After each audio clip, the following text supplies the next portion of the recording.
Hi guys! Welcome dito sa The Sun Tarot. Ang reading nito ay for collective.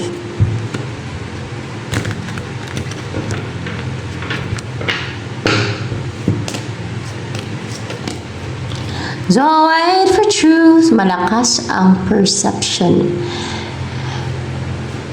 Malakas ang pakiramdam, senses. May mga nararamdaman ka, naririnig, nasisense, no, na nakikita na mga hindi nakikita, hindi nararamdaman at hindi naririnig ng iba. Yun ang mga malalakas yung perception. Iba naman yung nababaliw na may tao talagang gano'n na innate na sa kanila or it's inborn na malakas ang perception. Ano ba itong perception na to? Inborn ba yan? Inborn? Hindi siya inborn. Na-develop or innate? Na-develop lang, na-develop. Hindi eh. Hindi siya inborn. It's a gift from God. Let's see. Hindi. Ano yun? Innate na sa'yo. Yan ba yung word na innate na sa'yo yan? Yun, innate na sa'yo yan. Yung ganyan. Hindi siya inborn. Innate na talaga sa'yo. It's not gift from God, but it's innate. No? It's innate. This is a collective reading.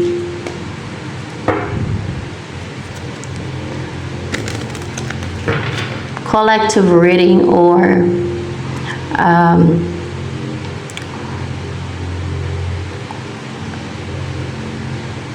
kung sino lang ang matsambahan yung energy, kung sino lang ang makaresonate, makarelate, ganun. Yun po. Kasi sa YouTube to eh. And pag mga ganito na malakas ang perception, maririnig mo yung mga sinasabi sa'yo ng, kunwari, may guide ka, spirits, angels, or entities, elementals, kung may sasabihin sila sa'yo sa tenga mo. No? Yun ay, maririnig mo yung mga sinasabi nila sa'yo. Hindi ibig sabihin na parang, yung parang gumugulo sa isipan mo, iba yun. Baka ano na yun, tingtuling na yun, iba naman yun. Iba yung perception, guys. Pero hindi yan common. Hindi lahat ng tao ay may ganyan. Madalang lang ay ang may perception. So, it depends kung makaresonate, kung sino ang makaresonate sa inyo. Pati yung pakiramdam mo, madali kang makaramdam, makasense ng mga entities, spirits, mararamdaman mo eh. Or angels, or kahit nga pag merong fallen angel, mararamdaman mo pag may fallen angels paligid mo eh, o demons eh. Pagka nandyan si Jesus Christ, mararamdaman mo din yan. Masisense mo. Basta mga ganun ba? Hindi makarelate yan yung walang perception o kung hindi malakas ang perception. Only those who have a perception o malakas yung perception. Kasi senses yan eh. Masisense mo yung mga hindi masisense ng iba. Kasi may perception ka. Ganun yun. So, ano pa? Ang energy.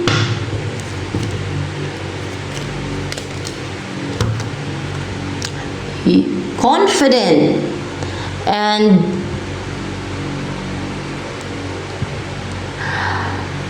you're so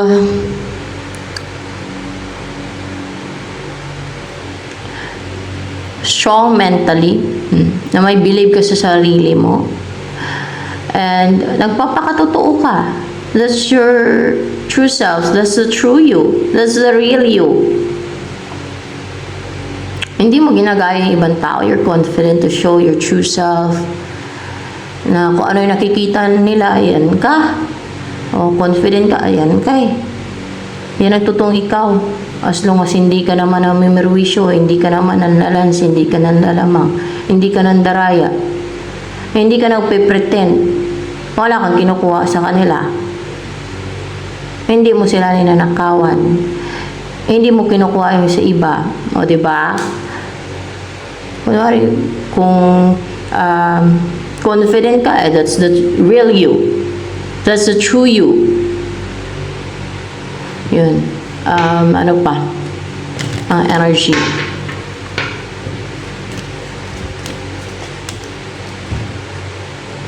Love, full of love, empathetic.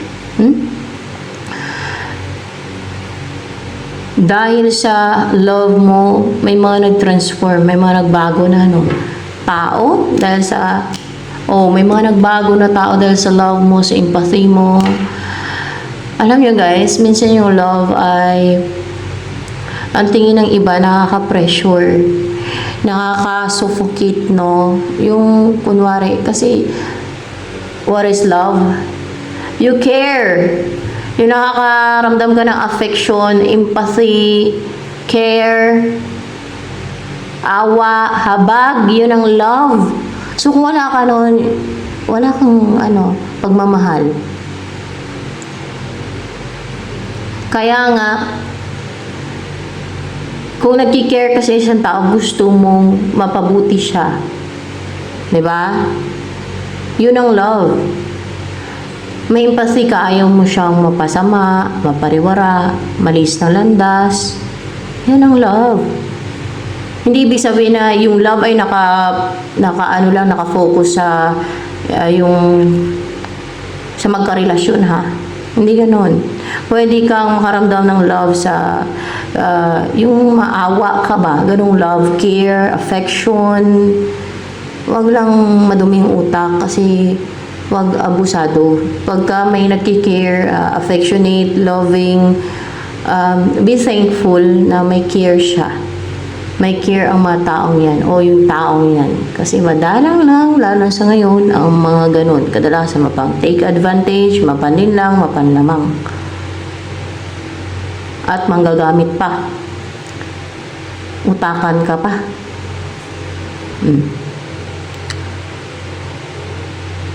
Ganyan yung realidad kung sino yung empathetic, loving, caring, mawain. Yung mga foolish, parang gusto na lang i-take advantage o tinataken for granted nila, tatawanan pa nila pagka tutulungan sila. Hindi nila na-appreciate, pero only those who are good-natured na appreciate talaga nila. Yung tinutulong sa kanila, ibig sabihin, bukas yung kanilang isipan. Hindi clouded yung isipan nila, bukas yung isipan nila. They know na nagkikare yung tao na yan. Kahit sa mga advice, guidance.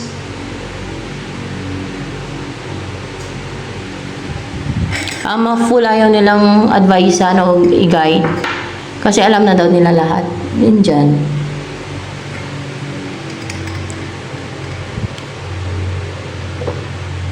Ang alam nila ka-foolish yan. Ang tingin pa nila sarili nila wise, pero hindi.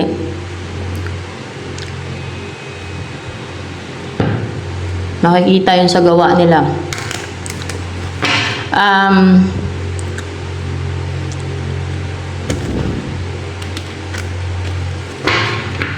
Sa actions. Sa ginagawa nila.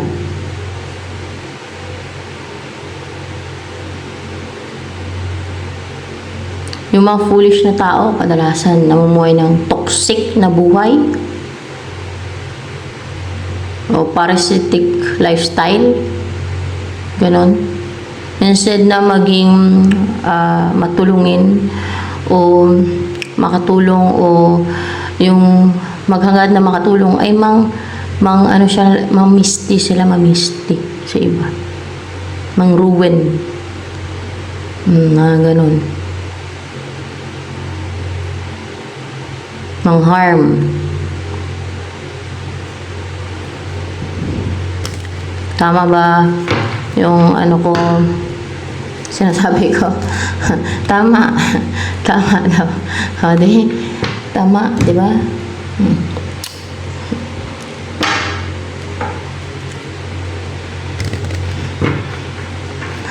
Ano pa ang dapat malaman sa'yo ngayon? King of Wands person mo tong King of Wands in reverse. It's your person. King of Pentacles, King of Wands, may insecurities. Parang aggressive to na makuha niya yung gusto niya na so impulsive yung mga ganito na compare dun sa ano. Kaya pinatay ng yung anak nilang ahas, sawa. Kasi kinuhaan ko ng energy yun eh. Pinatay ng tatay niya yun. Kasi may anak na ahas. Puro ahas yun, hindi naman tao yun eh. Ayaw ko lang banggitin yung pangalan. Pinapatay o pinatay. Kasi, mga ganito yung energy nyo. Kasi, pag gusto niyang mangbiktima, alam nyo na, talagang gagawa niya ng paraan na kailangan ngayon na, ganun. Makuha niya na ngayon. Kaya, kahit sinasabi sa niya, wag muna. Or, kailangan muna niya mag-antay. Ang gusto, irarush niya talaga na kunin yung gusto niya. Puro ahas yun. Hindi yun half tao, half ahas. Pero ayaw kong banggitin yung pangalan. Kaya pinatay siya kasi it's very dangerous. Hindi siya mapigilan. Hindi siya makontrol ng tatay niya.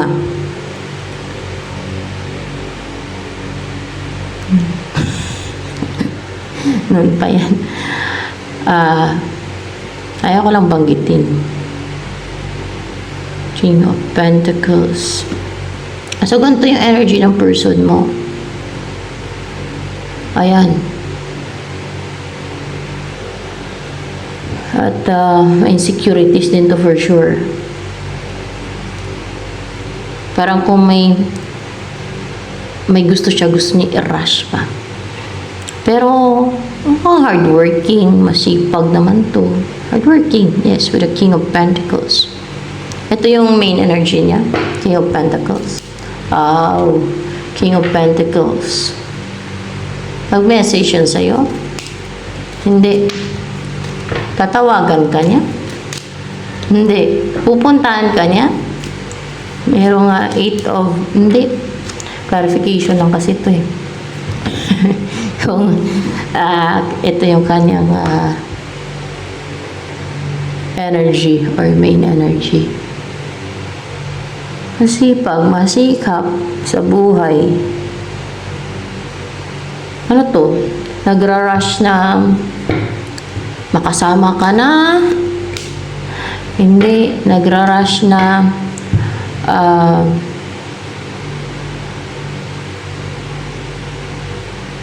na mapangasawa ka. Ay, sorry. Hindi nga eh. Nagra-rush siya o parang nagmamadali na gusto niya ng mangyari na agad na ma-unite kayong na magkaroon na ng communication sa inyo. Hindi eh. Energy niya pa lang yan. Siguro sa mga goals niya, sa mga gusto niya. Hindi naman doon nagra-rush. Hindi ka pa niya i-message. Baka, ano yan, may balak ba yan na i-message ka? May balak? Wala. May balak ba tawagan kanyan? Wala. May balak ba siya na puntahan ka? Yun lang, may balak siyang puntahan ka. Kasi nanghinayang sa'yo, nag-regret.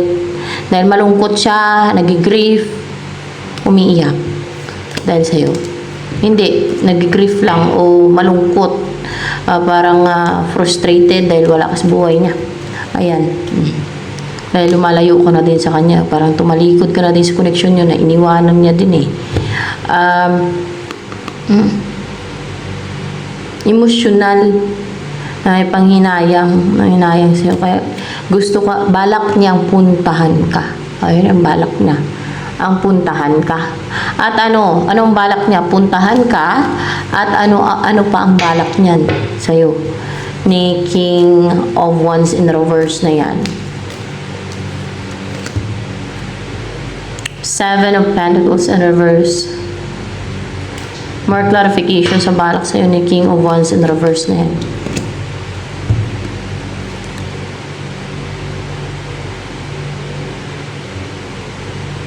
Four of Swords.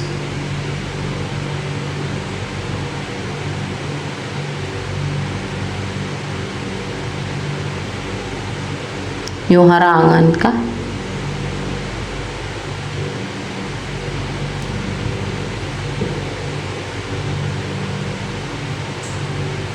Harangan kasi nagsiselos. Harangan na magkaroon ng panibagong love life. Hindi. Harangan na harangan ka niya eh. Harangan ka niya na huwag kayong magkatuluyan ng iniisip niya na meant for you. Hindi eh. Ang balak niya ay pagsilusin ka. Hindi.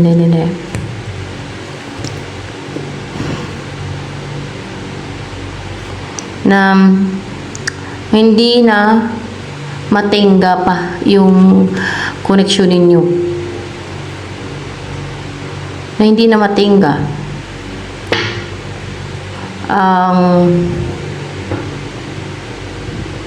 Kasi iba yung first source dito eh.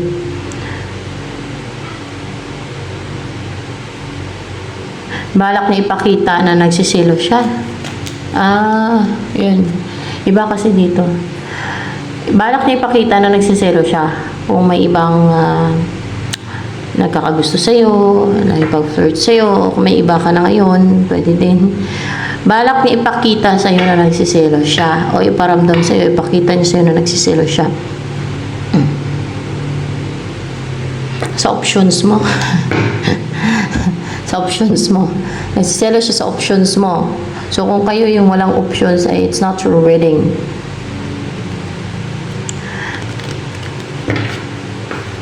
So, ano pa?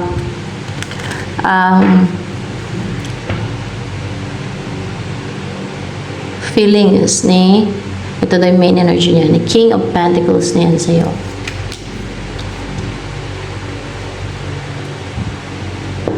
Feeling na hindi na siya connected sa'yo, na kinat mo na yung connection nyo. Nagtagumpay ka na putulin ang connection ninyo, yung parang string at cord yung naka-attach sa inyo. See? Na kinakalimutan mo na talaga siya, na hindi mo na siya iniisip. Hindi. Na ayaw mo nang mag-umpisa ulit kayo. Ayun, na ayaw mo nang mag-umpisa ulit kayo. Na stuck na talaga yun. Yun ang gusto mo. Ganun ang nafe-feel niya, no? Ano ba, kahit na iba yung feelings mo talaga. Yun ang nafe-feel nga niya, no? Kahit na iba yung nararamdaman mo. Ayun ang nararamdaman niya na kinat mo na talaga yung connection nyo. Yung cords and strings na naka-attach sa inyo. Na nagtagumpay ka na ma-out na siya. Ma-cut na yung connection nyo, na ma-out na siya sa buhay mo, na ayaw mo nang magkaroon pa ng new beginning sa inyo, na stuck na talaga yun, no? Gusto mo yung ma-stuck na talaga yun, yung kung anong meron kayo noon, hanggang doon na lang, ganun ba? Yun ang feeling niya. Ano ba ang feeling niya? Galit ka sa kanya? Yun ang feeling niya, na galit ka sa kanya. See? Kung kayong gusto mo hanggang doon na lang, hinto na hanggang doon, wala nang new beginning pa sa inyo. So baka totoo naman yung feeling niya, yung naramdaman niya, no? Pero yung naramdaman niya na ganun ka na sa kanya, na hanggang doon na lang, ayaw mo nang magkaroon pa ng new beginning sa inyo. Or kung hindi man, ayun ang feeling niya, na ganun ka na na ganun na yung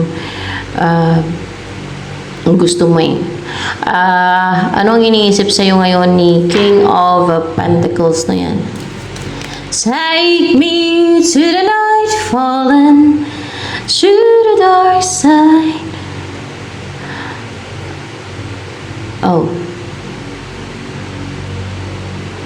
Na huwag ka i-message.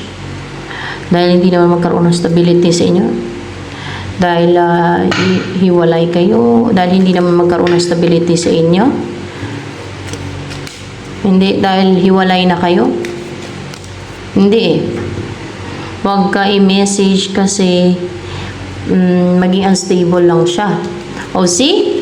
Dahil maging unstable lang siya pag nag-take ng action o pag nag-message sa'yo. Kasi anong tingin niya? Kasi iniisip niya, no? Anong tingin niya? Hindi mo siya re-replyan? Hindi. Anong tingin niya? Hindi mo siya papansinin na? Yun ang tingin niya na hindi mo na siya papansinin. Problema lang siya. Mapuno siya ng baggage kasi kung hindi mo siya pansinin. Ay, mapuno lang siya ng baggage. Problema lang siya. May stress. Mapuno ng negative emotion. Magdurusa lang siya, di ba? Mahirapan lang siya. Yun ang iniisip niya. Ano ang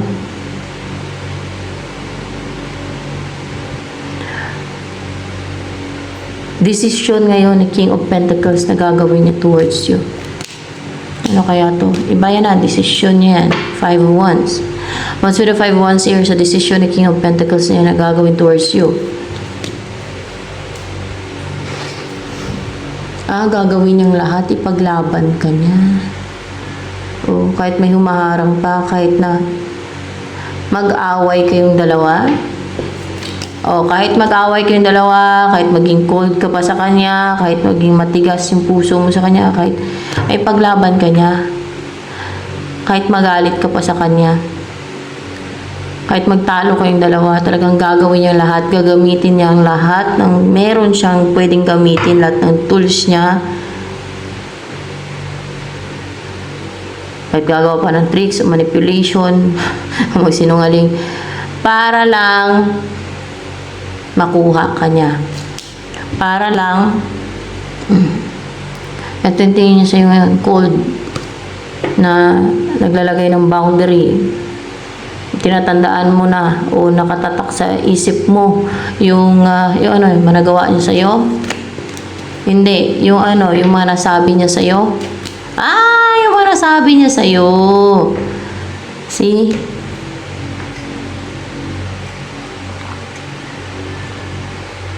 Or on, nasabi niya sa'yo, may masakit siguro nasabi yan.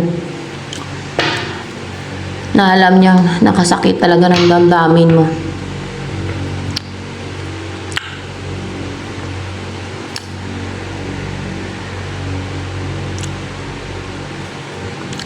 Pero, maiksi lang ang buhay. Kaya, dito sa mundo, hindi naman maabot ka ng kahit 80 yung iba eh. 50 lang, natigok na eh. Okay lang yan kung maaga pa na matay, kung sa langit mapunta, no? Sa Garden of Eden. Kaso lang, 5% nandun eh. Ang mga napupunta dun sa Garden of Eden yun ang katotohanan, sabi ni Jesus Christ, di ba? Dito was Jesus Christ noon, di ba? Sa lupa nung nabubuhay siya bilang tao noon, sabi niya, a very few yung nakakasumpong ng daan papuntang langit. Kasi narrow yun, makitid yung daan na yun. Only righteous yung nakapasok sa langit ng mga souls. Doon yun sa Garden of Eden nilalagay. Sabi ni Angel Metatron.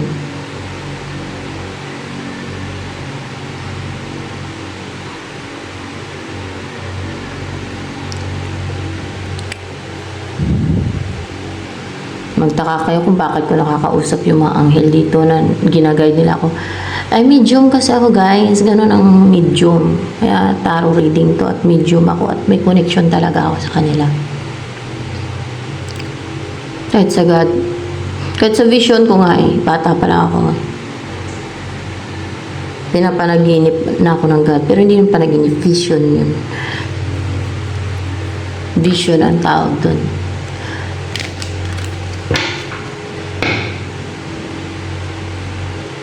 Kaya,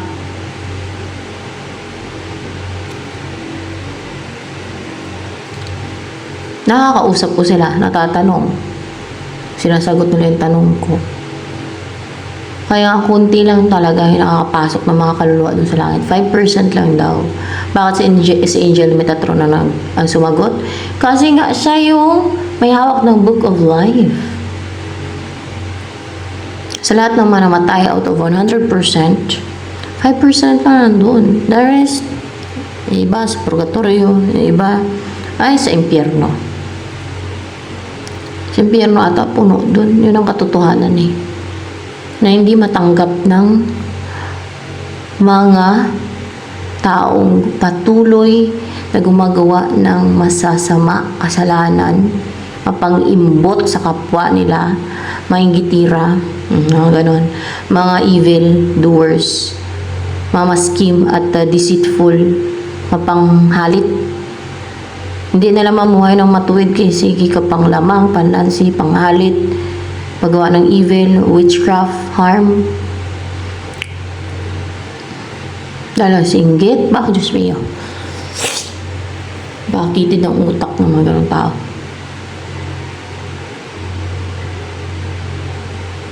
Nainggit lang sa ill-wish niya na. Insecure lang dahil mas lamang doon yung isa. I-ill-wish niya na, i-curse niya na, o gawa niya ng witchcraft. Napakabaloktot. Saan tuloy napupunta ang soul? Sa impyerno. Hindi makatwiran eh. Kahit kung pinagpapatuloy pa, adi may impyerno talaga. Kailangan sa langit. Sa imagination lang naman gano'n tao ang mapunta sa langit. Sige sila gawa ng masama at evil. Hindi nila binabago yung sarili nila. Hindi sila nag-repent at hindi nagbabago.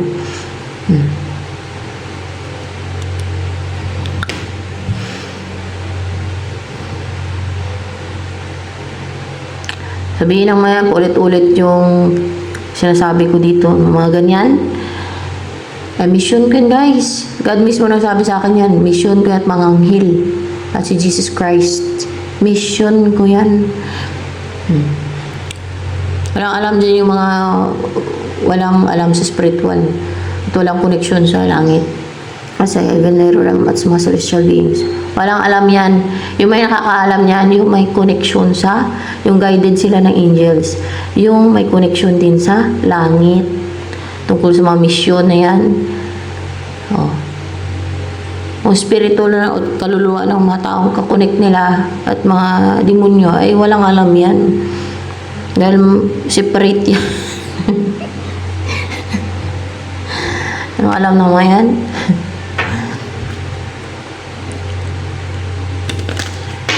Message ng Heavenly Realm. Vegetarian, a new way of eating gives you more energy, greater health, clarity, stronger manifestation abilities. Yan.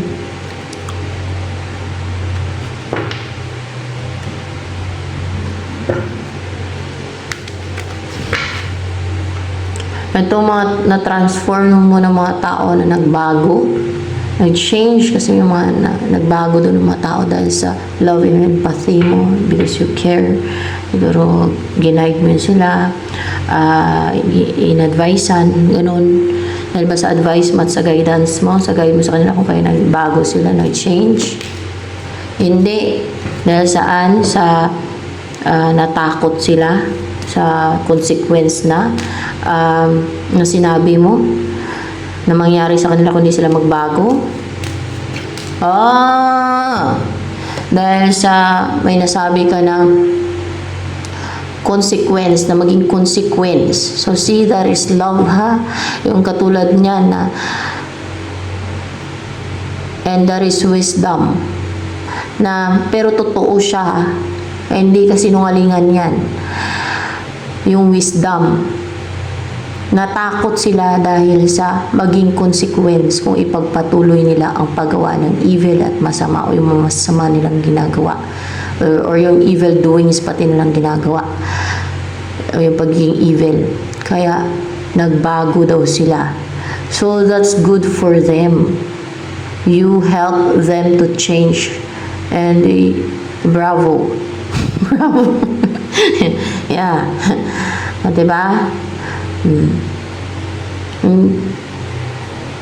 Yun. Na-appreciate ba nila yung binago mo sila dahil sa natakot sila na mangyari sa kanila yung mga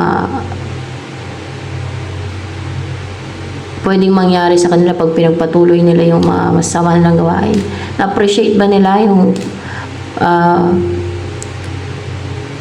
yung pagbabago na dala mo sa buhay nila? Na-appreciate nila yon? 50-50, ano ba ito? Pride. Na-appreciate naman nila, and ibig sabihin bukas yung kanilang isipan, hindi clouded. At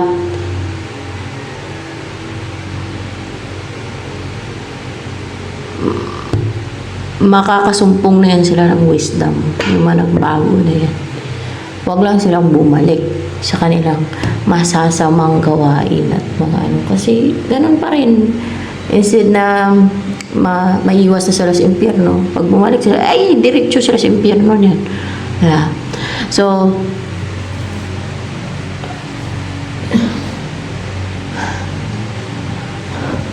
kung ano man yung kanilang gawain na nagbago dahil sa natakot na siguro may nabanggit ka na, yan ang maging consequence, yan ang mangyayari sa kanila pag pinagpatuloy nila yung kanilang masama at evil na gawain. Na-appreciate naman pala nila. So, maganda, no?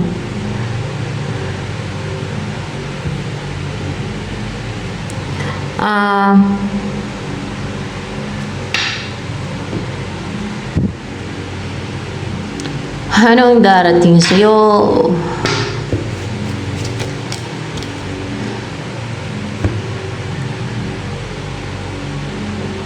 Person ba yung darating na yan sa'yo? Person. Yes, it's a person na palagi nananalangin, totoo manalangin, no? Hindi siya naglalagay ng false mask pag manalangin siya, hindi siya nagdadrama, hindi siya nagsisinungaling, kung ano lang yung totoo. Yun ang sinasabi niya sa panalangin. Ayan. Ayan. And nadidinig yung kanyang panalangin. Dahil totoo eh. Hindi siya sinungaling eh. Pero pag sinungaling manalangin at binabaliktad yung iba, no, at nagdadrama, nagpipretend, naglalagay ng false mask, iba yung makikinig sa kanyang panalangin. Iba yung sasagot sa panalangin niya. Tama ba, angels? Demonyo na? Hindi naman daw.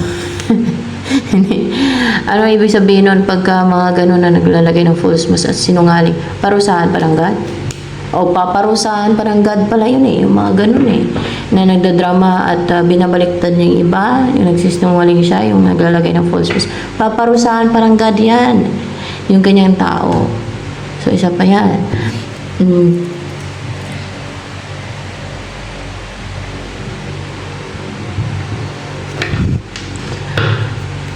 Baka may sinaway ka, no? Pamilya mo, kamag-anak mo, o ibang tao. Ay, masama yung ginagawa mo, mapupunta ka sa impyerno pag ipinagpatuloy mo yan. Okay, masama yan, may karma yan, o kung ano pa yung sinabi mo, parusahan ka ng God yan, o di ba? O mapunta ka sa impyerno niyan pag pinagpatuloy mo yan. O kaya kung addict o nagda-drugs, pag pinagpatuloy mo yan, masisira yung ulo mo. Eh, totoo naman eh, yun ang wisdom. O, alam mo na masisira yung ulo, alam nga na, kung sabihin mo, tatalino ka, hindi ganun ang katotohanan pag nag-drugs sa yung isang tao. Eh, hindi tatalino ang isang tao. I-pressure yung utak niyan, masisira ang ulo. O. Ang wisdom, always connected sa katotohanan. Kung ano yung katotohanan. Walang pamanipula, walang kasinungalingan.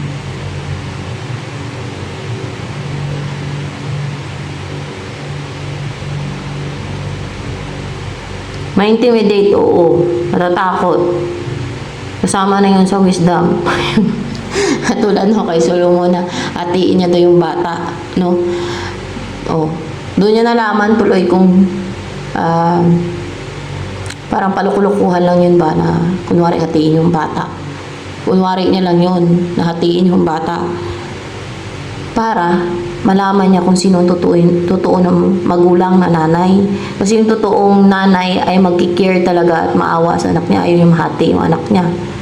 Ayaw isa selfish, greedy. Gusto niya kamkamin, kunin yung anak ng isa. Oh. Eh walang care yun kasi hindi niya anak.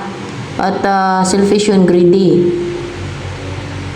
Nagawa niyang manguha ng hindi kanya.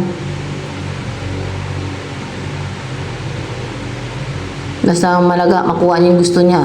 O doon niya nalaman, no? Na selfish yung isa. Ano pa yung wisdom? Basta connected, always connected yan sa katotohanan. Bakit connected sa katotohanan yun?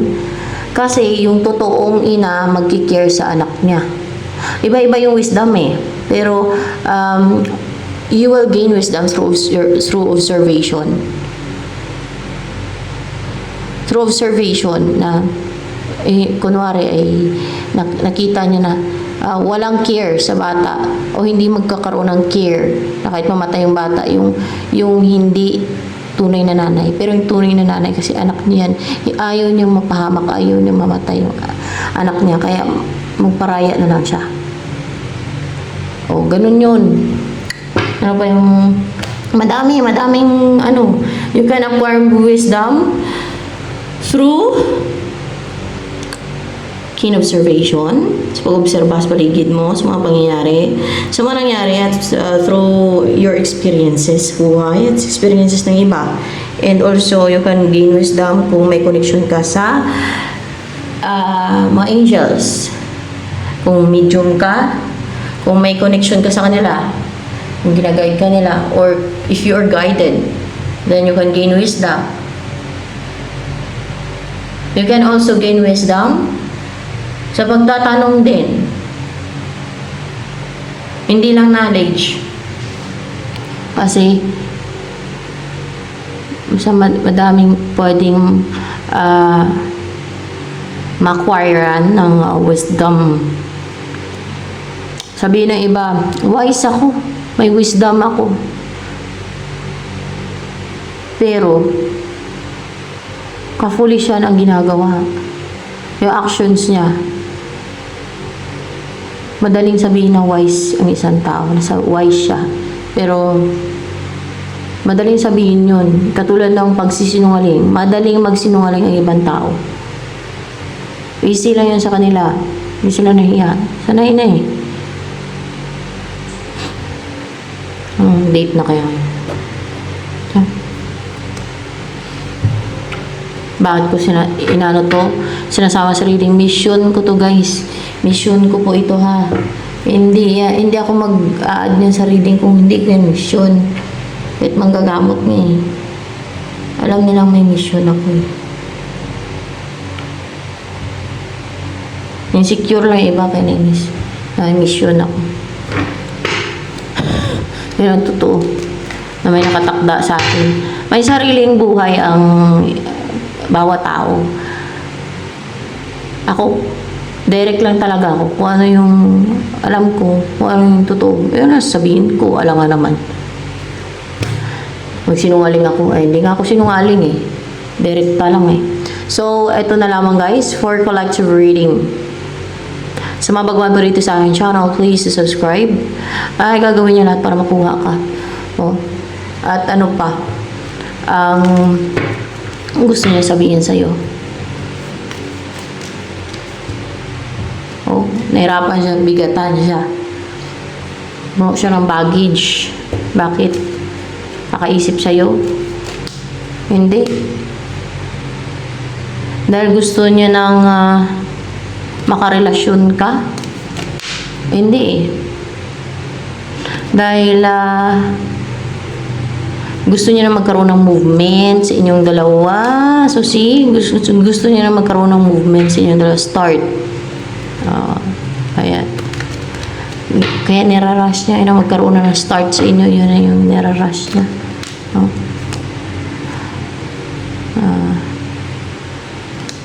Ganun pa rin yung labas. Ano yung gusto niyang sabihin sa'yo ni King of Pentacles na yan? Yun ang main energy niya daw, King of Pentacles. Now the angels cry, holy, all creation cries. So many things remind me of you.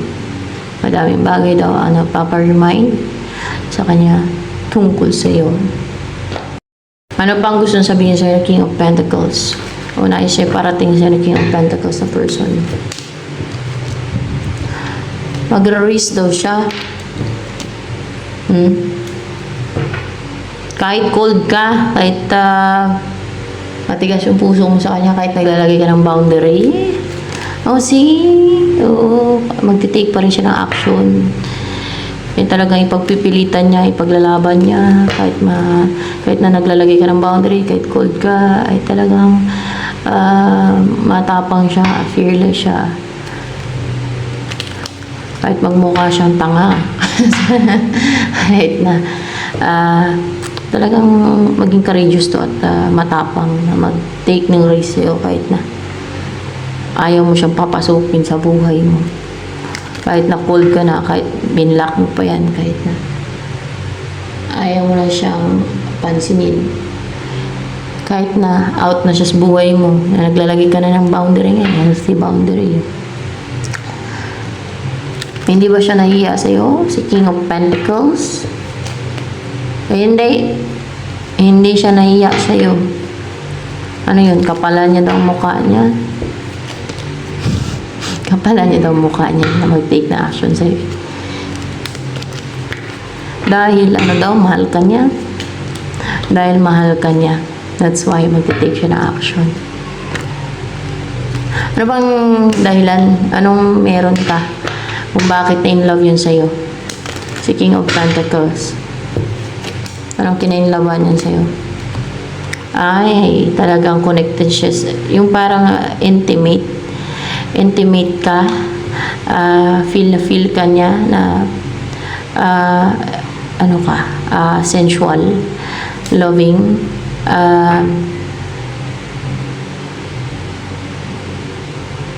Ano yung nagaganahan talaga siya sa'yo? Hindi. Dahil intimate ka, na feel yung intimacy sa'yo. Yung mga ganun ba? Hindi. Dahil mahal ka niya. Dahil malapit talaga siya sa'yo. Malapit yung loob niya sa'yo. Dahil malapit yung loob niya sa'yo. Dahil magaanan siguro at malapit yung loob niya sa'yo. Basta malapit yung loob niya sa'yo. Close. Malapit yung loob niya sa'yo. At ano pa kung kaya na-in-love siya sa'yo, malapit yung loob niya sa'yo. Tama naman. Ano yung pinaka nagustuhan sa'yo ni King of Pentacles na yan? Holy Sage. You're wise. You have a good judgment. So, ito na lamang for collective reading. And sa mga babae pa dito sa akin channel, please subscribe